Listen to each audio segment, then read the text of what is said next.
Hello, good afternoon, everyone out there. Thank you for bearing with us as we started a little bit late today. We apologize due to the vast amount of registrants we had in this webinar, the staff webinar we had. We just didn't feel comfortable with being able to move as quickly as we originally scheduled. So thank you for your patience. We are being live streamed on YouTube due to the high visibility. We can only get 500 people into to the Zoom. So please, if you know anybody who wasn't able to get into the Zoom, please help us direct them to YouTube. This will be available not only live, but also after we're done on YouTube. We're also proud to offer interpretation services in Spanish. So we have Isabel Ceballos from our district translation services. She's on here. We were also doing closed captioning for anybody who is in need of hearing repair. I'm Corey. I'm going to guide us through our presentation and our Q&A today. And we do want to thank y'all so much for being here. And I'll be passing it off to some members of our leadership team throughout this presentation webinar, so that you get to hear from a lot of our district leaders about where we're at in our launch to learning for the 2020-21 school year. I'm going to go ahead and take care of some housekeeping just to make sure everyone knows how to do everything. And because Isabel is in the translation services, I'm going to read this in Spanish so our Spanish speaking parents can understand. So to listen to this presentation in Spanish, you will need to activate this interpretation feature on your screen. Para escuchar esta presentación en español, se necesita activar la función de interpretación en su pantalla. And you can see the graphic here that shows it.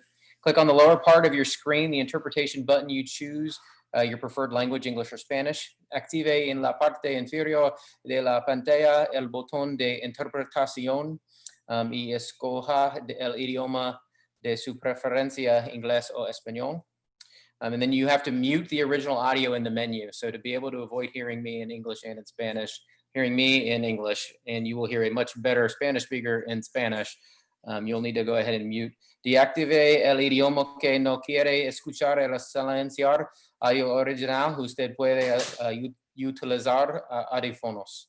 And remember, you can also submit your questions or ideas in Spanish. Isabel is going to be monitoring the chat. Recuerde que puede hacer sus preguntas, dar sus opiniones, opiniones en español en el chat y estaremos respondiendo las preguntas al final. Queremos escuchar todas sus opiniones. You can also see the instructions for closed captioning here as well. So if you're on YouTube, we apologize if you can't get you won't be able to get the Spanish translation now, and you may or may not be able to get the closed captioning, but we will provide that in the post after we're done. We'll make sure we do the closed captioning in YouTube, and we offer that in Spanish as well.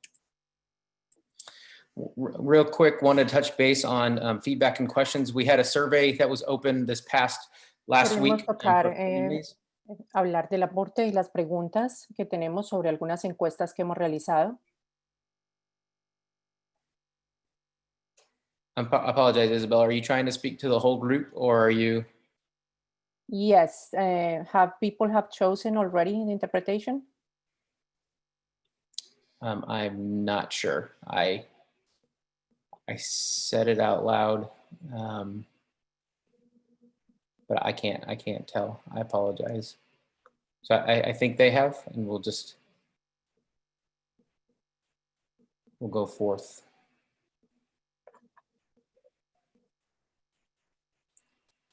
So apologize. Surveys are being used to collect. So we've been collecting lots of feedback in lots of different ways. We had a survey out to families over the break, knowing that we were facing some deadlines in terms of just getting ready for the 2021 school year, and knowing that things are continuously changing. We wanted to get as much feedback for baseline planning as we can. But we want to make sure it's clear that any actual request, we're going to talk a lot about choices and the choices parents will have when it comes to the start of the school year.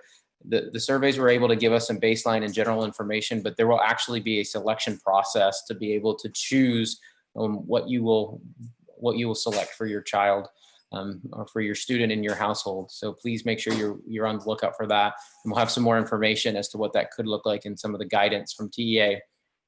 In the state of Texas, we're going to respond to as many questions as we can here today on video, and we're going to hopefully answer a lot of them in these slides. Please know this is not the only opportunity you'll have to see and hear from your school district leaders.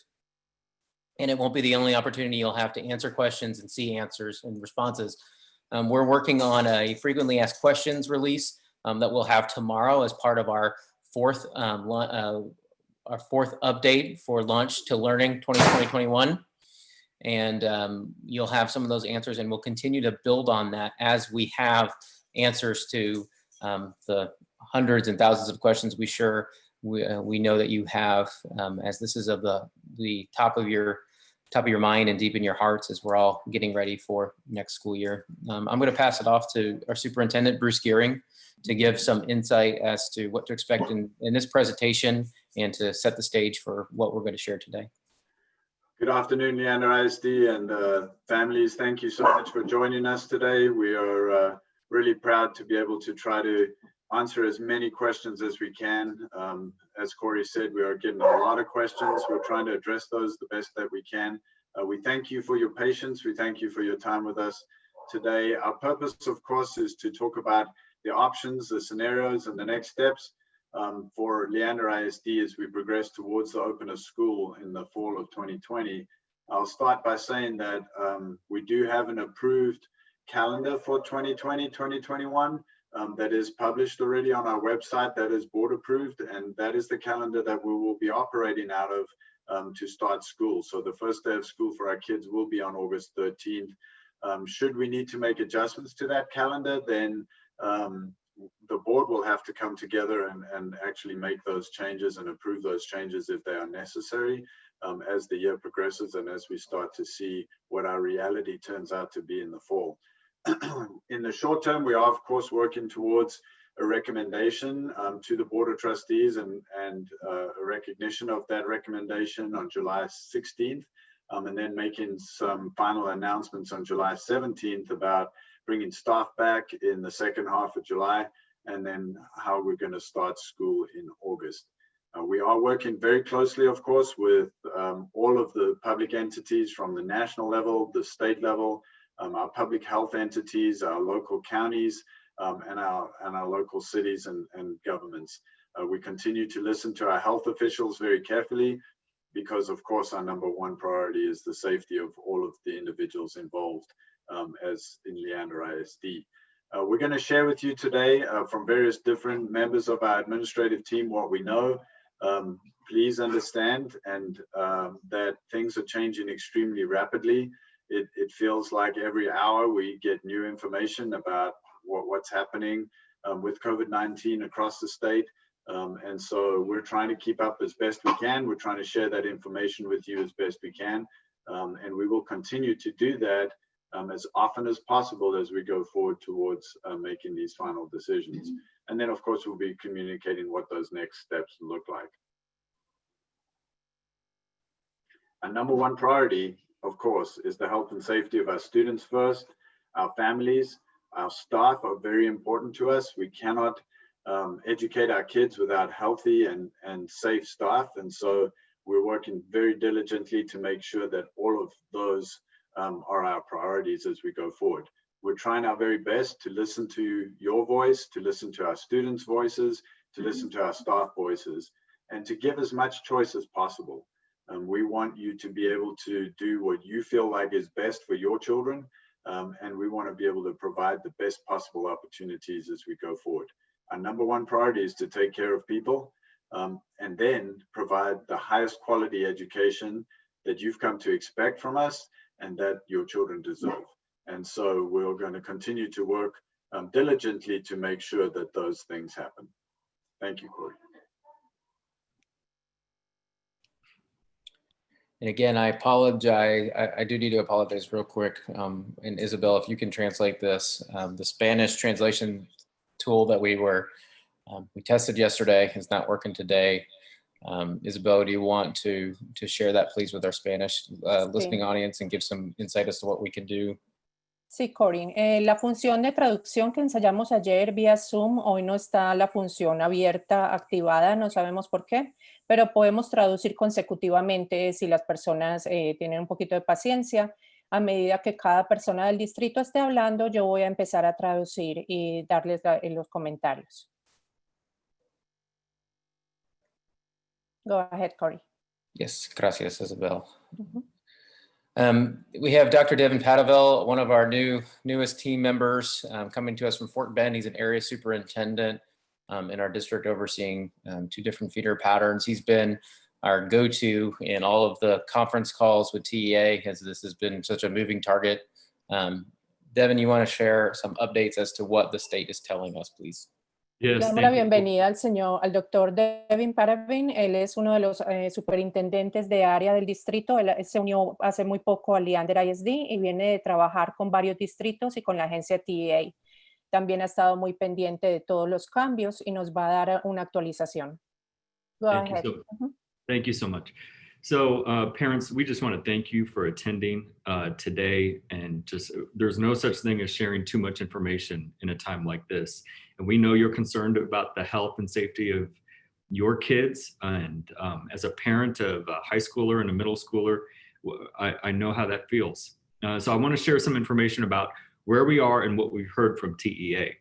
You probably heard over the course of this summer, we presented to our board the idea of being in a hybrid situation. That would be some students attending on some days and some students attending on other days, with virtual learning in between.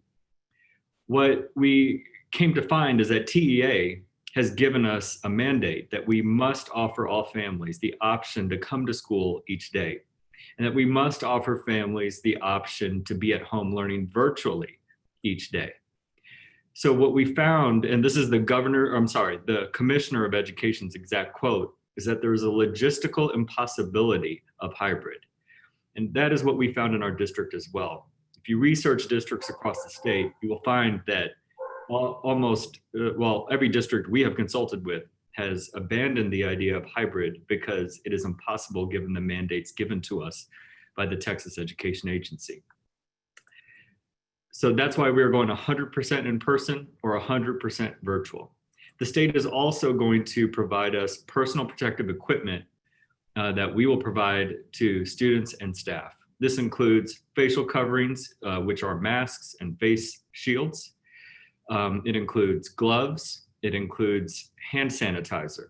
And it is our plan to distribute these across campuses so that there is never any shortage of those supplies.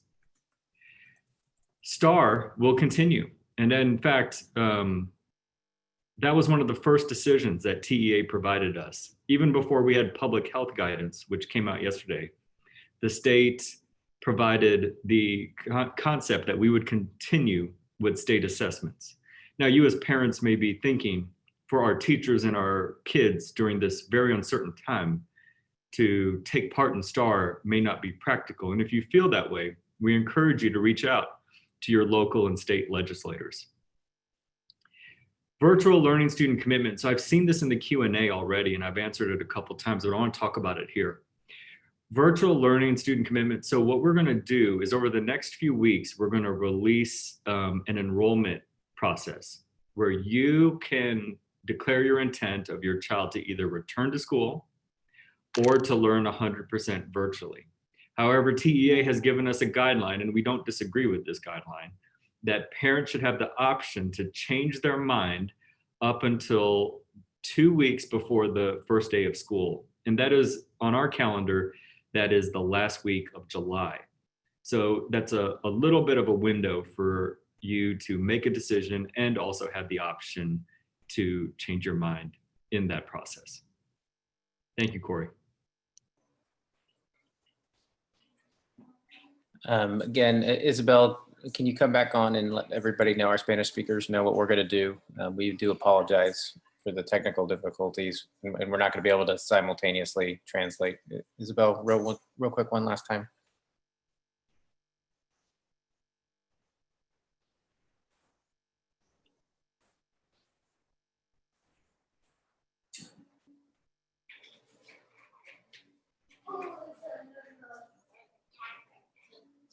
All right, there seems. Si vuelve, if you can go back one more slide, what Dr. Devin was explaining.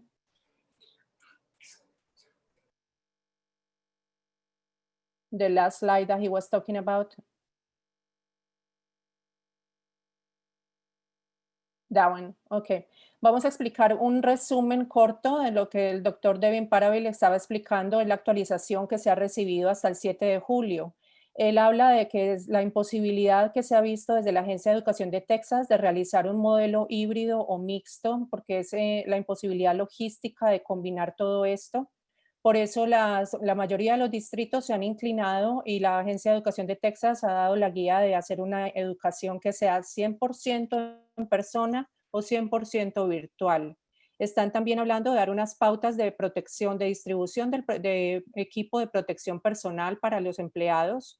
También la Agencia de Educación de Texas indica que las evaluaciones estatales STAR van a continuar. Y también el compromiso que los estudiantes deben tener con el aprendizaje virtual y se va a tratar de tener un compromiso sólido de todos los estudiantes al menos 2 semanas de que comience el primer día de clases. Vamos a tratar solamente para que las personas no se demoren mucho de hacer un resumen de cada diapositiva a medida de que las personas estén explicando. Go ahead, Corey.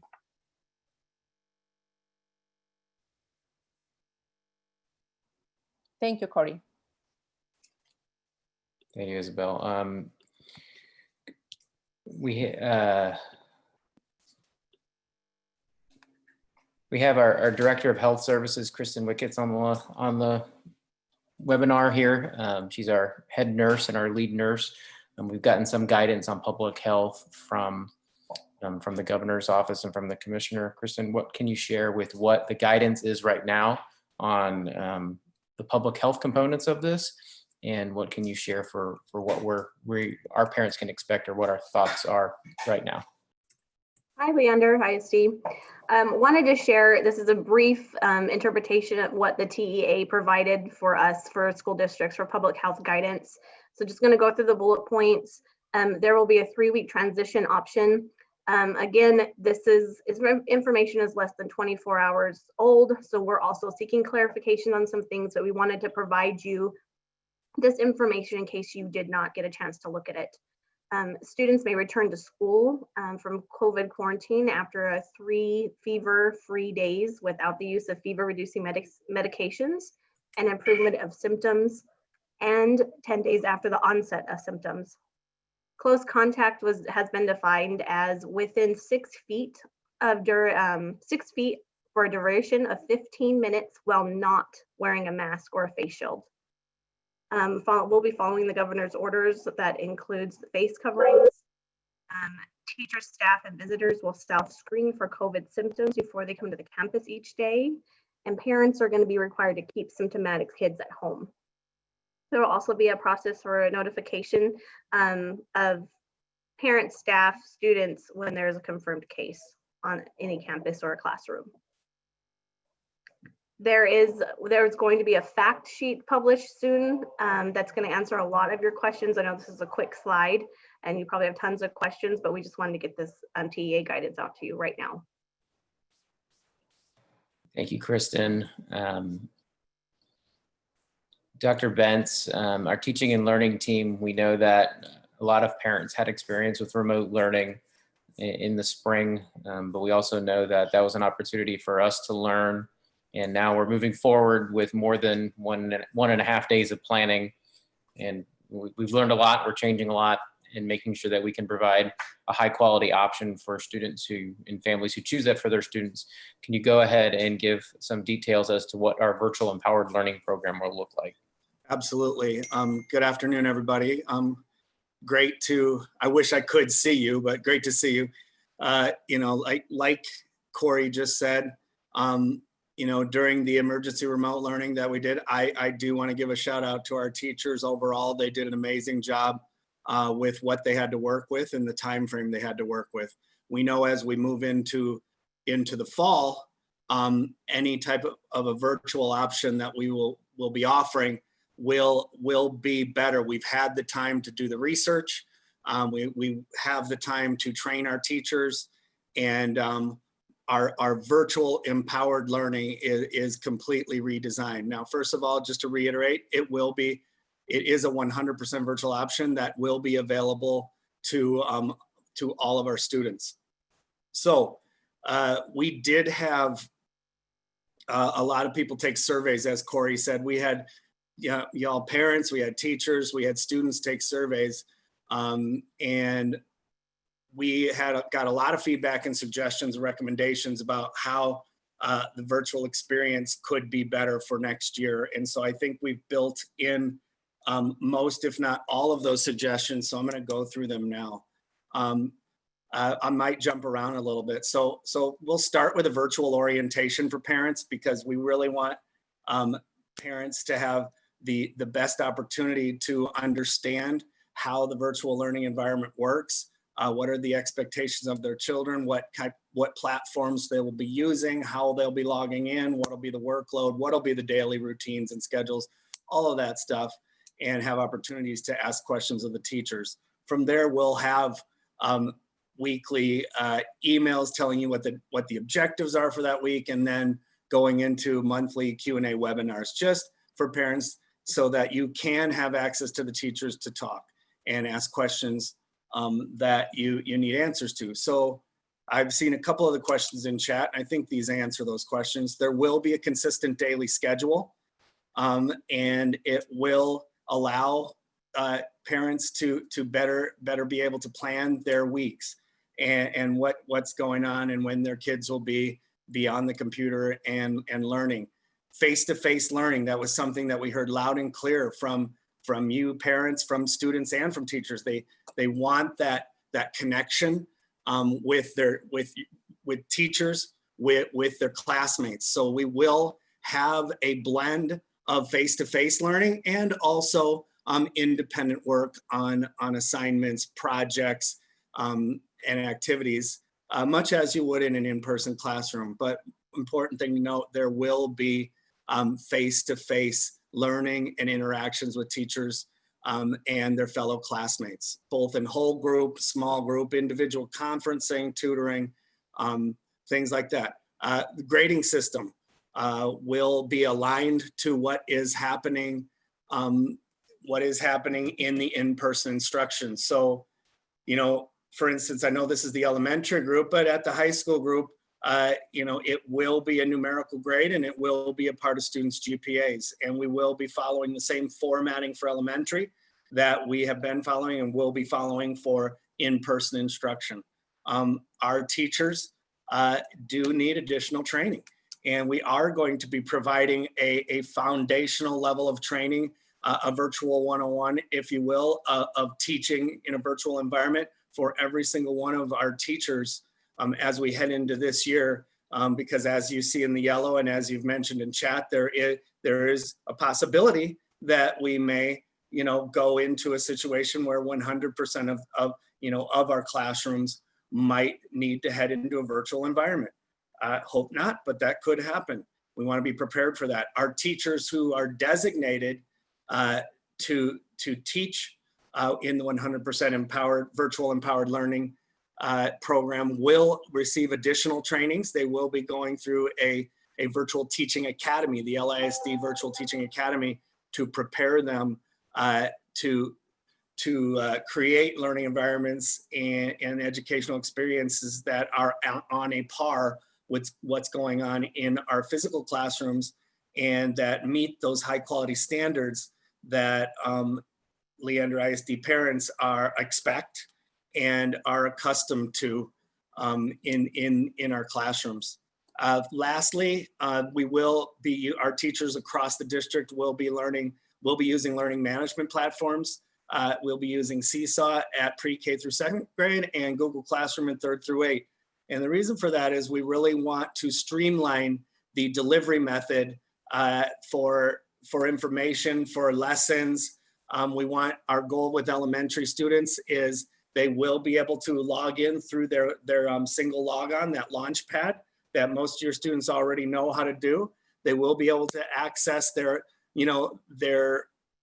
teacher and their assignments and get into their into their Google Meets meetings or their Zoom meetings, when, the face-to-face meetings, really very quickly without their parents' assistance. We understand that we want to limit parents not to the clerical end of the teaching, but to the more traditional piece that you're used to in regular settings, where sometimes kids will have questions about the content or need help with their homework, right? Teachers will have office hours and they'll be also accessible during that time. Important thing to note is that we do have that 100% virtual option available for all of our students. I saw some questions in chat about the ability to take a student out, a parent choosing to take a student out of the virtual option and place them back in-person learning, and we do want to support that. We do need to ensure some educational continuity though as well, and so we don't have that figured out precisely yet. We're working on that, but we do have some guidance from TEA, and what we'd probably be looking at is making those switches after a single grading period as requested, which in the elementary level is 6 weeks.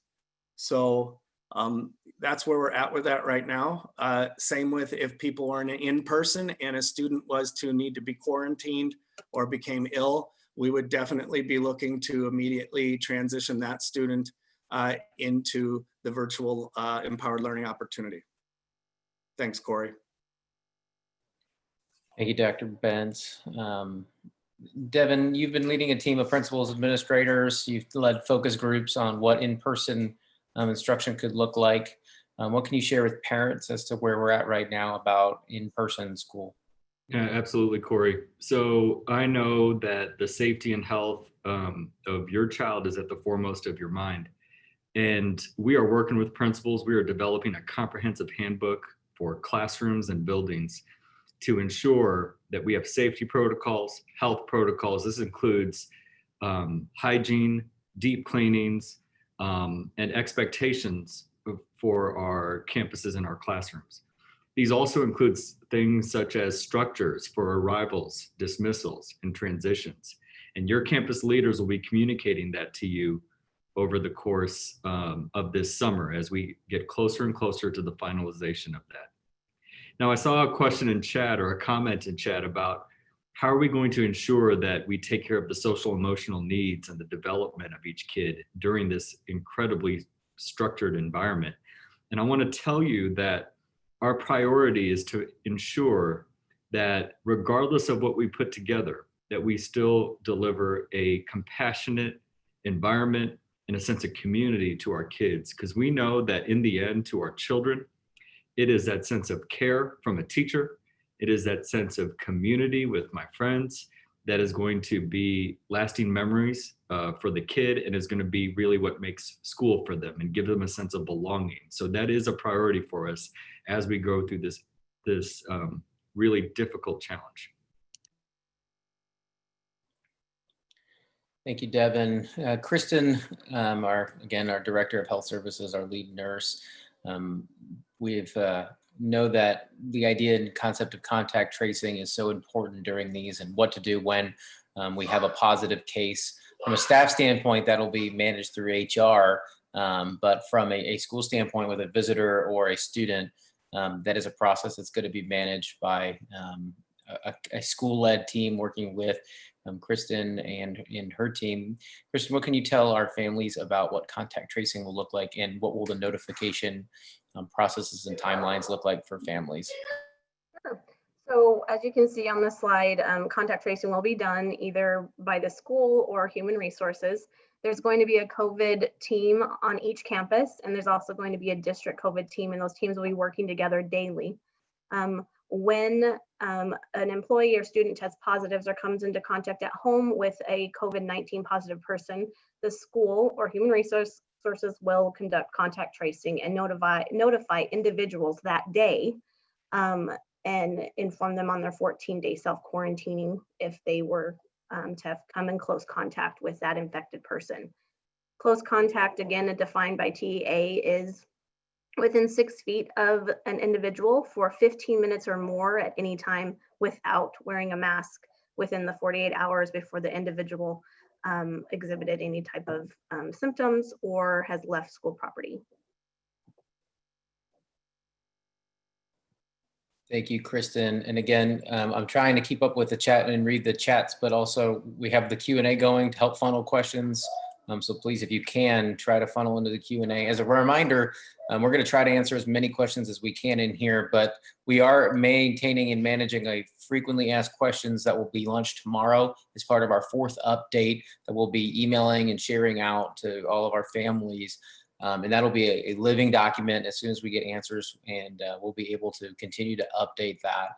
So please keep asking your questions and know that we'll get to as many as we can here, and we'll make sure that we capture not only what's answered here, what isn't answered here in our frequently asked questions throughout our planning.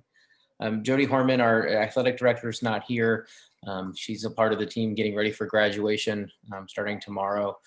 With our two initial graduation ceremonies. I did want to share with parents when it comes to athletics, arts, clubs, after school enrichment, students who are enrolled in the virtual empowered learning will still be able to participate in fine arts groups and athletics, but we're asking that they provide their own transportation and they'll need to attend those classes in person. So even if they are attending the virtual empowered, they'll have to go to those specific classes in person. Clubs can still operate, but we're asking meetings to be virtual as much as possible. As this is the elementary school families, these final two will be most relevant to this group.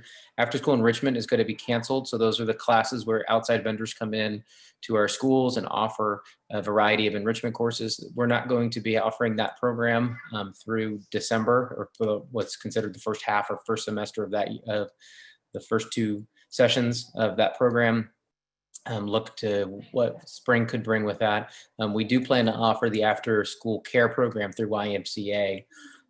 Those are a result of, we know that we need to provide, if we're open and in person, we know that we'll need to offer parents childcare services as best we can.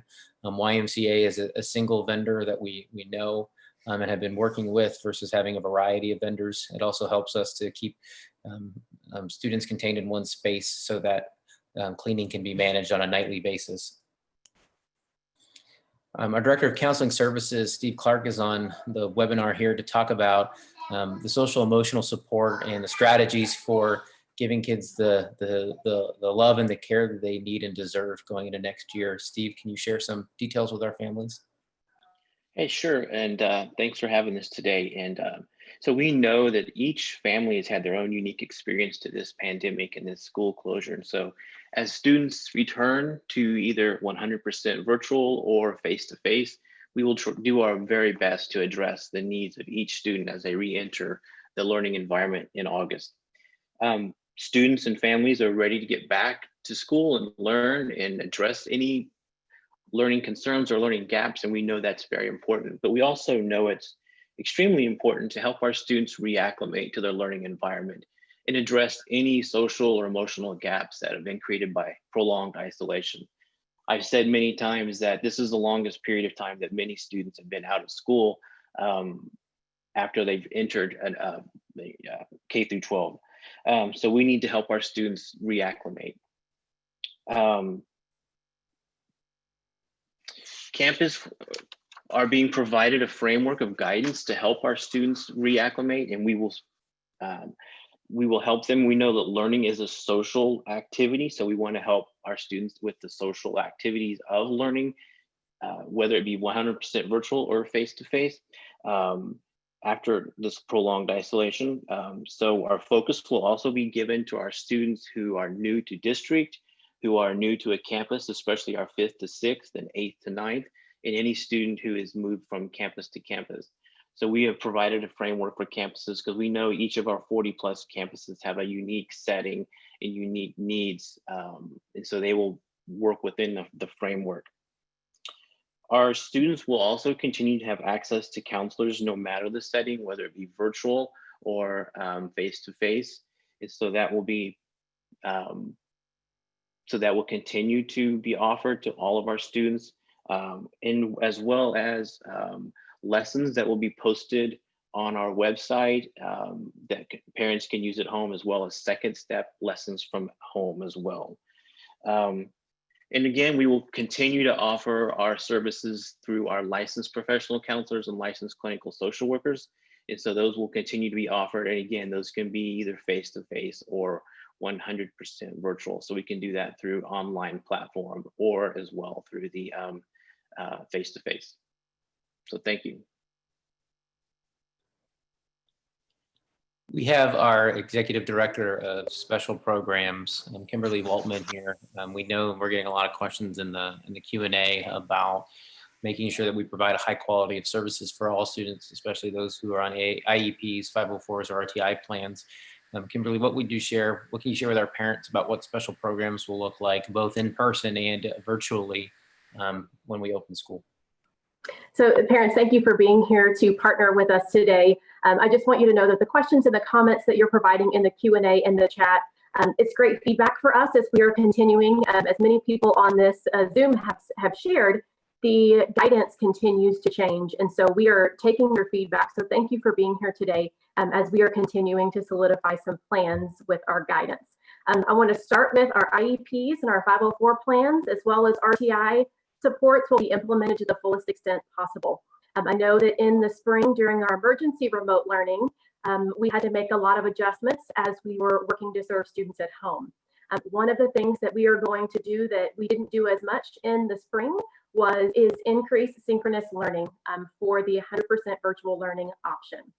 And so if your family chooses for your student to stay at home to receive their instruction, there will be daily schedules for our students to access their teachers in live formats to be able to receive their services. That includes related services. We'll be doing some teletherapy as well as the live virtual sessions, so that they will get that just-in-time learning aligned with their goals for their IEP, their 504 plan, or their RTI plan. We know that student safety is at the top of your priority list, and we want you to know that that's at the top of our priority list as well. And so we are establishing safety protocols for our staff and our students. We recognize that at the elementary level, some of our students are going to struggle with the mask and the sanitization and things like that within the classroom and the social distancing. And so our team is working very diligently right now to establish what those protocols are so that we can train our teachers, so that we have practice routines in our classrooms. We are very strongly focused on and continuing our inclusive mindset and our inclusive model. We don't want this situation to limit our students to their services. And so we're putting some safety protocols in place for that as well. If it is time to go to a different setting, what are those sanitizing procedures before we move into that different setting? And then how are we going to sanitize when we come back? We have piloted several things during ESY, as well as we're going to do some summer testing for special education assessments. And so we are piloting using some plexiglass screens. We have masks that have the clear opening so that you can see the smiles and you can see their faces, the teachers' faces, as well as our students who are deaf and hard of hearing. It's going to be important for them to be able to access being able to read faces. Those are just a couple of things that we are piloting this summer to see how they work with our students. And we're going to continue to research and look at new ways that we can support students. We are collaborating with everybody on this Zoom. We are working with curriculum. We're having staff forums as well as meeting with principals and meeting with parents and the curriculum team. So we're all in this together. But the guarantee that I have for you is that we will be providing more synchronous instruction for virtual learners that need to stay at home. We recognize that, and we will mirror what in-person instruction will look like to the fullest extent possible for our virtual learners and special programs. Thank you, Kimberly. We do not have Susan on. Oh, actually, I'm here, Corey. Oh. I'm under another name, just to confuse you a little bit. We got two Jennifer Collins, no Susan Cole, but we'll have Jennifer Susan respond and give y'all an update as to where we're at, and specifically talk about some of the learning that our teachers are going to be doing in the next couple of weeks and months. Yes, thank you, Corey. Thank you all for zooming in today. So just from here, what this slide shows is what we've been doing is we've been planning, and you can see starting back early May with that, preparing for the reopening of school. And so part of that, and what I would just like to say, as we move forward, what we're going to continue to do is make sure we have the latest information from TEA and our commissioner, that we will be meeting as an executive leadership team and continue to plan and think through all facets of this opening in August. We will be continuing to meet with our principals. This is definitely a partnership with our campus and district leaders, and also our teaching and learning team. And one of the big charges from our teaching and learning team will be to support our teachers through this. And so, as you've heard today several times, we will be developing this virtual learning, virtual teacher academy, and partnering with our special programs staff, our Pathways in Innovation, our curriculum team, to provide those learning experiences. We really pride ourselves in Leander for providing support for our teachers.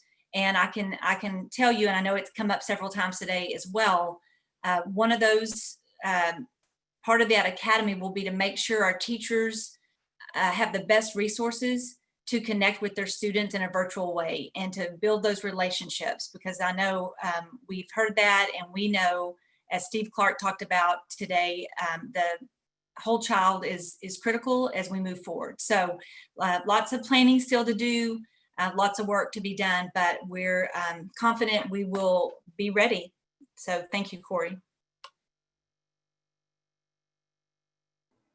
Okay, please continue to keep the questions coming in the Q&A. I'm going to try to condense, combine, call on, and get as many of these answered. I do just, again, want to thank y'all for taking time to meet with us in this way. Again, this will not be the last time you'll see us in this way. As we gear up, we plan on doing these regularly and continuing to provide information, publish across our FAQ publication, which will be launched tomorrow, and continue to give you updates along the way. I am going to go ahead. So please, if you could use the Q&A tool, that makes it easier for us. It also allows you the opportunity to upvote questions, so we know what the most people in the room are interested in. So I'm going to go ahead and just take it off the top. And we have a question. I'm going to direct it to Jennifer Collins, who is on the line as our Assistant Superintendent of Curriculum and Instruction. Jennifer, we have a question about Quest programs and their being offering through virtual learning. What would you say to our Quest parents in the room about what they can expect through a virtual learning? Yeah, so I can say that we are currently working with the entire teaching and learning team, including Kathy Wood, who runs our Quest program, to determine which parts of each of our programs can be offered in virtual ways and which parts cannot. So I do anticipate that our Quest students would receive some Quest instruction, but what we're having to look at right now is what are the pieces that can be offered in a virtual way and what are the pieces that just could not be offered in a virtual way. And so those are the types of specifics that we want to be able to provide to parents next week to help them make the best decision for their own students. Thank you, Jennifer. I'm going to ask a question to Devin, and then I'm going to ask Dr. Gearing to kind of weigh in on it, because it kind of goes twofold. Devin, we know that when we presented to the school board last month, and a lot of our efforts were on this hybrid option. You talked about it a little bit earlier when we were doing through some slides. And we know a big component of that hybrid option was the ability to space students out, and we were looking at a 50-50 model. And essentially what happened was, to reiterate what you said earlier in the webinar, was the governor and the commissioner came out and said that we were required to offer every family an in-person 100% option. And that made it logistically, whatever the commissioner's words were something that we echoed already, logistically impossible to be able to manage both of those options in schools. Given that, and knowing what we know about the public health guidance that we're getting, what can you say to families who are concerned and asking questions about spacing and social distancing in schools? No, Corey, that's a great question, and a huge concern for all of us. So one of the things that we're going to do, and to all of our audience members here, I just want to reiterate to you, I know we've answered a lot of questions, but we haven't answered enough to make you feel like you have all of the information you need. We are going to provide an FAQ in the next 24 hours. And even that FAQ is still going to leave you with questions. And I can promise you that we will continue to try to address every item we can for you for the safety and health of our kids. Now, with spacing in our classrooms, what we're going to do is after we get enrollment, we are going to study our campuses and try to lower each individual class size as much as instructionally possible. This is going to take some unique arrangements in our classrooms and in our buildings in order to make sure that we're protecting the safety and health of our students and our staff. On top of that, we are going to have safety and hygiene requirements for staff and students, appropriate to age, of course, but this will include such things as daily or routine hand washing during the school day, use of hand sanitizer, and the wearing of facial coverings, as ordered by the governor earlier in the last couple of weeks. And Dr. Gearing? Well, and Bruce, before you respond to, in that light, we're getting questions about, and we just got off of our webinar with teachers and staff, and we're getting questions about what the impact is of teachers. We've been able to talk a lot, and the state has focused in their planning and their guidance on offering choice to families. What does this look like for our teachers, our school staff, given the state's requirement to offer every family a 100% in-person option? So as I mentioned earlier, you know, the health and safety of all of the individuals involved are of primary importance to us, and that includes our staff. So, you know, we cannot serve kids if we don't have healthy teachers in our buildings. And so we've got to do everything in our power to make sure that our staff stays healthy, number one. That means they've got to be really good at personal protective equipment. They've got to be hand washing constantly. We've got to be looking after them the best way that we can. As Devin said, we've already investigated what our classrooms look like and all the other spaces in the building and how we can utilize those to the maximum way possible in order to make sure that we can social distance as much as possible. I think at the elementary level, cohorts are especially important. And what that means is if we can put a group of kids together that are not contagious and keep them together, then kind of like what happens in your family unit, if you can prevent exposure from the outside, you can keep that unit healthy. And then you can have more than, say, 11 individuals in one space if you can manage to pull that off. We are very concerned about the safety of our students. We are very concerned about the safety of our staff. We are public school, however, and we have to also pay attention to what the governing agencies are telling us that we have to do. And right now, TEA and the governor's office are telling us that if parents choose to send their kids to school, then we have to offer them the opportunity to get an education. And so we're going to do that in the very best way that we possibly can. Thank you, Bruce. There's a question, the top question now comes from on a public health standpoint. So I'm going to go back to our Director of Health Services, our lead nurse, Kristen Wickets. Kristen, you shared some ideas onto what contact tracing would look like, but this question is a little more specific. If there is a positive test at a school, will the entire school be shut down for quarantine? Just the effective class, just the person? I know we talked a little bit about how it's that close contact definition of being notified. Can you share a little bit more detail and maybe reemphasize some of the items you shared earlier in our presentation? Sure. So the close contact definition is key here. So if there's one positive case on a campus, of course, a campus is not going to be shut down, although contact tracing will be done, and those individuals that need to quarantine will be asked to quarantine. Again, the close contact is prolonged amount of time within 15 minutes around an individual that has tested positive for COVID-19, and you're around them for 15 minutes or longer without either one of you wearing a mask. Again, there were some questions also. I just wanted to touch base that if there is a symptomatic or a non-symptomatic student or a staff member that we don't have a confirmed positive COVID-19 result on, or they refuse to see a healthcare provider, but we, during our contact tracing process, have identified the individual as being a close contact and needs to quarantine. So without having the test results, as we all know, the test results are taking a little bit longer. we are falling back on our local and federal health authorities that have guided us that we can use this guideline. The individual has to be at least 3 days, have had to pass since recovery, which is the resolution of fever without the fever reducing medications being used. The individual has to have improvement in respiratory system symptoms like as a cough or shortness of breath, and it has to be at least 10 days that have passed since the exposure. Now, I know that sounds like a lot, and some kids get diagnosed with strep, some kids get diagnosed with other things other than COVID-19. So if a parent or a staff member doesn't want to wait the 72 hours or the 10 days that have passed, then they're going to have to provide documentation from a physician clearing the student or the staff member that they got a different diagnosis than COVID-19. Other than that, everybody else will fall into that 72-hour fever category with the 10 days that have passed, unless we had a positive test and we can start looking at dates then.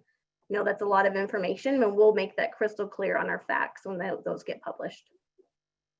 Kristen, while we have you, there's a couple questions just about masks. What can you say and advise parents about what public health is saying about masks and what we're considering and looking at when it comes to mask or face coverings? I'm using those two interchangeably. So face covering is what's required for anybody under the age of 10.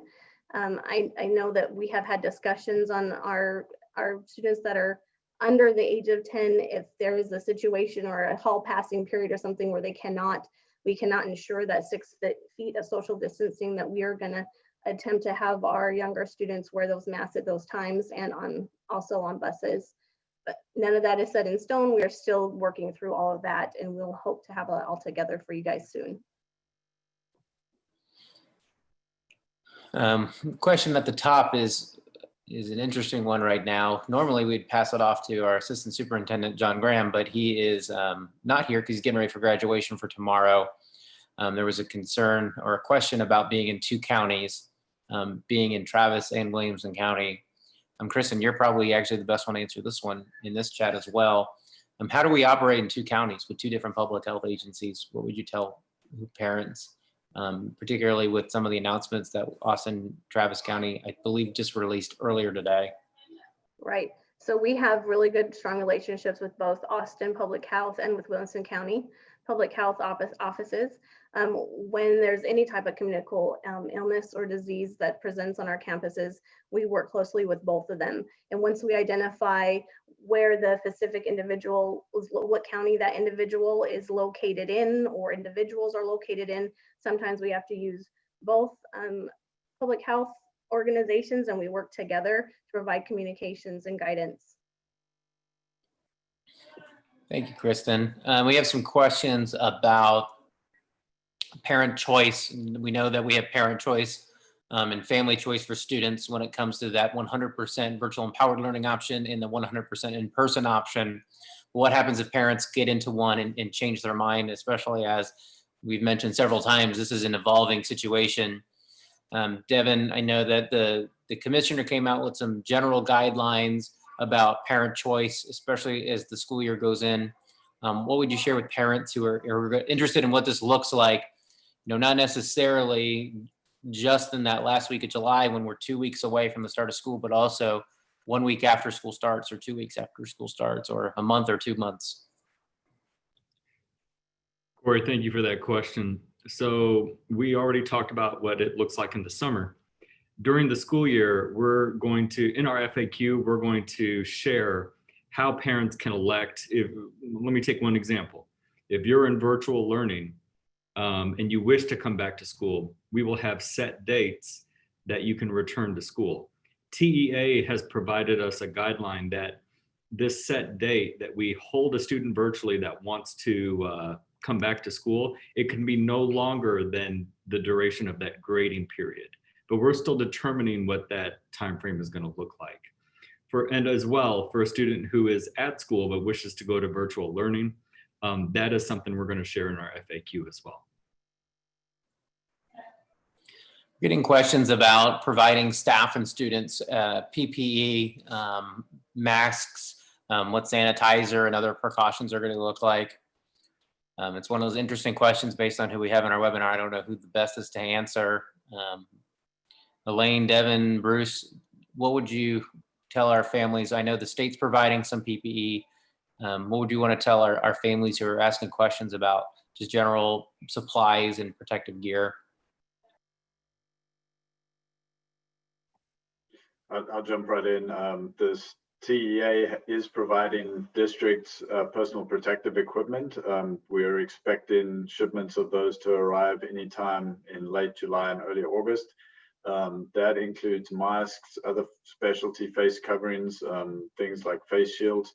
We are also ordering and investigating those face coverings to make sure that we have enough, at least for the start of school.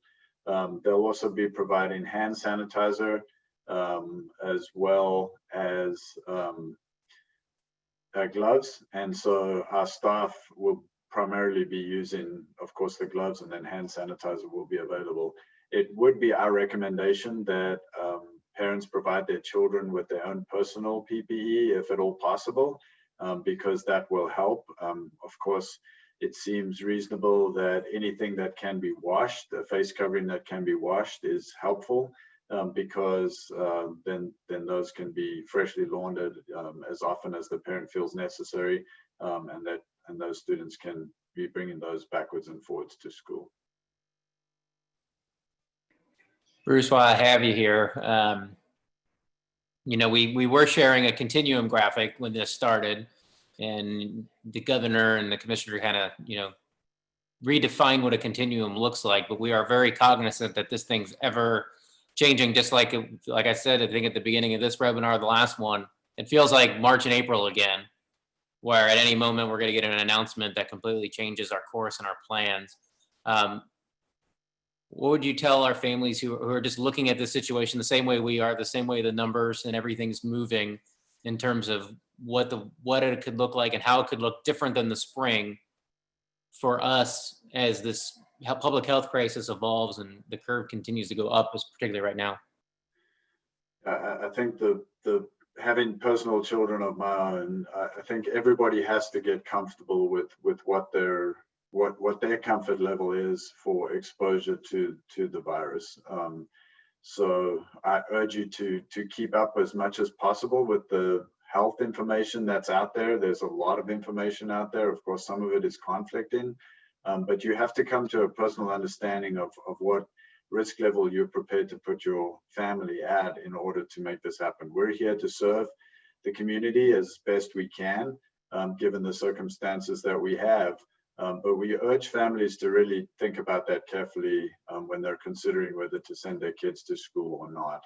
That is a personal decision. We're here to support you and try to answer questions as best we can, but you do have to make that personal decision at the end of the day. You know, I think we are going to offer 100% in-person school for those who need that. We understand that there are going to be situations that require us to have children present in our schools 100% of the time. We are going to offer a 100% virtual environment for those who are able to keep their children at home. We're going to make that as robust as possible. It's definitely going to be more robust than the spring. There's going to be synchronous portions of it to make sure that our teachers are in front of our kids and connecting with them and helping them to keep that sense of belonging, and to make sure that the learning is as live as possible. But there will also be asynchronous pieces, and that will be governed really and managed by making sure that students are making progress. So part of our attendance funding is going to be determined by the progress that students make. So there will be requirements and accountability for students and for their learning as we go into this more robust, empowered virtual learning in the fall. I think we have to be prepared to be flexible and adaptable because things are going to change, as you said, Corey. Thank you, Bruce. We're about to wrap up. Again, I just want to hit home. This video is available now on YouTube, and as soon as we end, it'll still be there on YouTube. So please feel free to share, go back. We'll be doing secondary, middle, and high school parents tomorrow, and we'll be sending out that FAQ as well. That will have this and more questions answered. There's some questions I do just want to kind of combine. I'm going to try to do some rapid fire response here real quick. There's a question about who determined that definition of close contact. That came to us from the state regarding that close contact definition, that 15 minutes and 6 feet or less without a mask.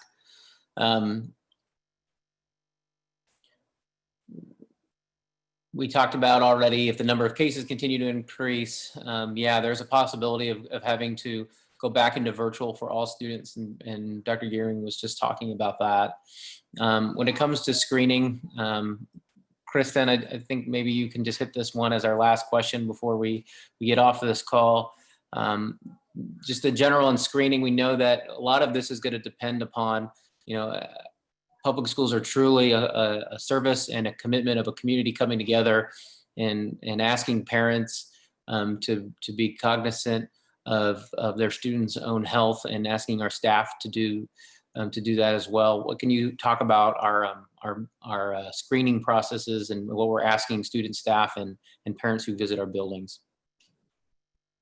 For our screening processes for staff and visitors, and they will be conducting a self-screening before they enter the campus or come to work every day. We're also working on having an option for parents and students to self-screen students before they come to school or get on a school bus every day. I understand that some of you are concerned that some parents aren't going to have the ability to get this screen done before they come to school, or not. It's an honor system, and like Corey said, as a community we have to come together and we have to be honest to protect everybody within our community. So that's where we're leaning right now, as students will be self-screened before they come to school. Now, if something comes up and we're informed before school starts and the student's on their way, of course it will screen them. If something happens on campus or there's some symptoms or a need to do a screening on campus, of course that'll take place by the campus nurse. Thank you, Kristen. Thanks to our entire panel. Thank you to our parents for coming and joining us. We know this was late and last minute. We appreciate the opportunity to be in front of you. First, you have 30 seconds or less of wisdom or reassurance. No pressure. Thank you. I'm a little short on the wisdom at this point in time, but reassurance, yes. I just want to let you know we've had about 340 questions in this session alone. Please know that those questions are recorded. We capture all of those, and we'll be processing through those and adding them to our frequently asked questions document that we will continue to update as we go through this. As you continue to have questions, please keep sending those to us so that we can answer as many of them as possible. We'd like to try to keep you as informed and as assured as possible that we're doing the very best that we can. We appreciate your presence this afternoon. We appreciate your patience with us as we negotiate this challenging time. I want to thank all of our staff for the incredible work that they're doing. Teachers are going to be entering training in the next month as they prepare for the start of school. Again, just want to say thank you to our Board of Trustees who are doing a great work in public, in board meetings, but also a lot of volunteer hours behind the scenes to make sure that the district stays in the right direction. So thank you all for coming. We hope you have a safe afternoon, and thank you.